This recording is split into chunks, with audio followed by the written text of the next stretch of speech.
What's up, everyone? This is This What It Is? And I'm your host, Gunvid. Let me get this joint. Alright. Ooh. Yo, doesn't smoke look so cool? It's like, it's really like art. It really is art. Now that I'm thinking about it, I want to do a painting with smoke in it. That shit looks so fucking sick, yo.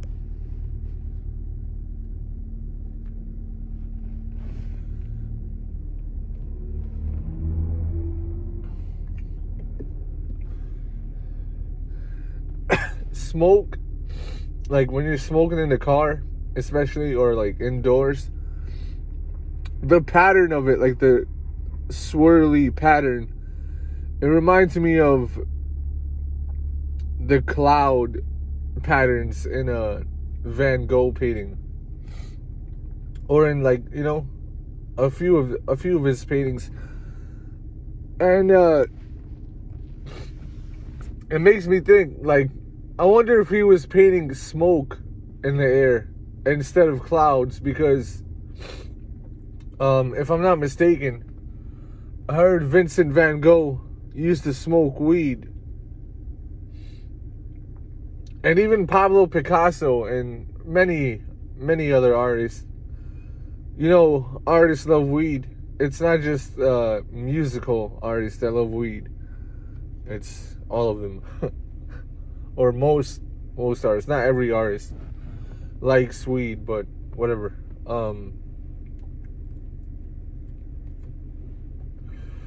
Yeah.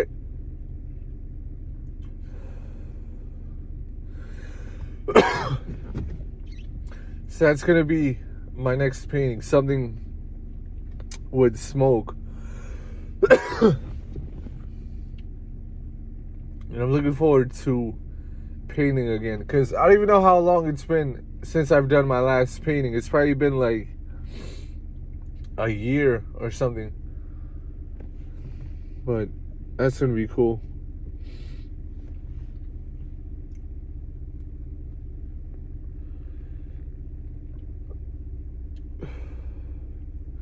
So let's talk baseball. So the Yankees recently, I think it was like 4 days ago or whatever,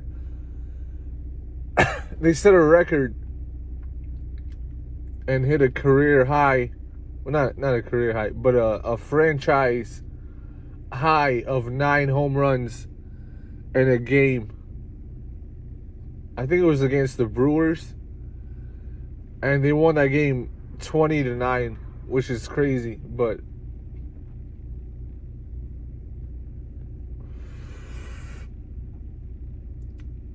yeah, so obviously their players are very skilled for them to be able to do that. I mean, I think Aaron Judge, he had 3 home runs that game. But yeah, so like I was saying, they're very skilled, but something that attributed to that is the Yankees, they released these brand new bats that they invented, if I'm not mistaken. I think the Yankees invented it. I don't know who in their organization invented it, but they're definitely gonna make a lot of money, especially whoever patented the design of their new bats. So someone in the Yankees organization was studying, I think it was Volpe or someone, one of their players, and they were studying them, and they seen that like a high percentage of their home runs or whatever were hit using a certain part of the bat. So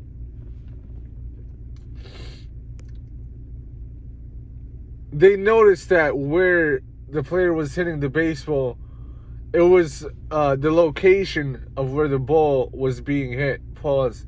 It was on the logo of the bat. So they moved pause, the wood, to where now the hardest part of the bat is that part. And so, you know, it pretty much instantly gave them a lot of success, because they set a record in their franchise and hit 9 home runs. And now I heard a lot of other teams actually already have those kind of bats, and they made their own version or whatever. Or I heard a lot of other teams, they placed orders for those kind of bats, and they're calling them torpedo bats, which is kind of a cool name. But yeah, when I heard about that, right, I was like, instantly people are gonna get mad, like fans of other teams, and they're gonna be like, oh, is that even legal? And you see a bunch of comments, like people asking if that's legal, and it is. There's no rule about it, about that specific thing. So, you know, we got to give credit to the Yankees for revolutionizing baseball with this. And now the discussion is going to be more difficult when you're comparing players, because, you know, now they're going to be like, oh, you know, if Babe Ruth had that bat, he would have hit 400 home runs in a season. And there's going to be all, you know, there's going to be all these talks. So, yeah, the Yankees, they revolutionized baseball with this. But at the same time, they just made it very difficult for any player who uses this bat moving forward. They're making it difficult for them to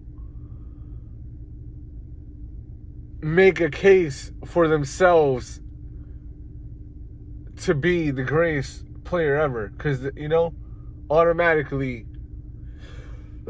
people are going to say, oh, well, the people that you're saying he's greater than didn't have those bats. And that's an absolute fact.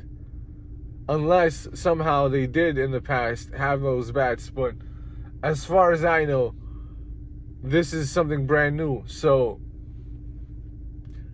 yeah, I mean, this is pretty much what happens with sports. And then people can say the same thing with other sports as well, like basketball. People could be like, oh, well, you know, the arenas, they didn't have as good air conditioning or whatever. You know, the players, they had to play in whatever. You know, like, I don't know if that's true, but like, just for an example, and they speak about nutrition. Like, people, they didn't know as much about vitamins and diet in general. So,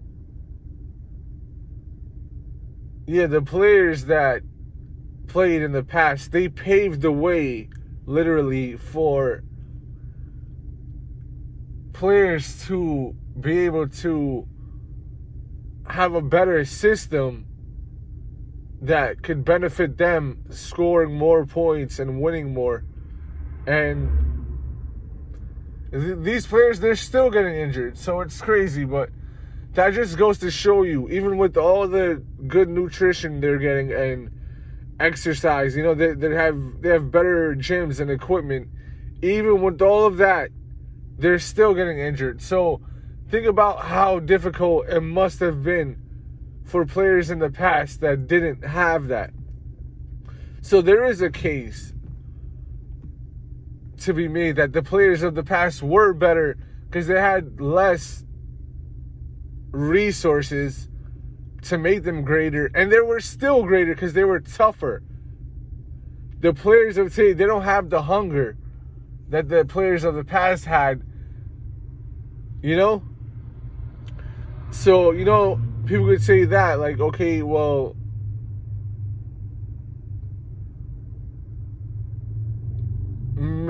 maybe if the players that played today, maybe if they played in the past, maybe they would have been hungrier and they would have been greater. That would have made them, that would have forced them to be greater, like it did those players. So I feel like it kind of, at some point, it equals out when you think about it. And if we want to make comparisons, we're just going to have to take that into consideration. And I feel like we still can make comparisons. So, yeah, that's pretty much all I have for this episode. I think that was a really good episode. You know, sometimes I get tired about talking about sports, and sometimes I feel like quitting, but then I think about how great it is to be an analyst. And, you know, there really is, you know, I'm learning more that there is skill to this, and I'm appreciating other great analysts as well, because, you know, shout out to people like Chael Sonnen. He's a great analyst, and Daniel Cormier, and it is what it is, and Stephen A. Smith, and all the smoking. Like, you know, I gotta say, right now, there's some great sports analysts. Honestly, I was thinking about it. I miss John Madden. Rest in peace to John Madden, because, in my opinion, he was the greatest ever, and he still is. So, yeah, shout out to all the great analysts. Shout out to all the great athletes, and I can't front. This year in sports is looking really good. So, looking forward to it. If you appreciated this episode, hit that like button, comment, share, and subscribe. This is This What It Is? And I'm your host, Gunvid.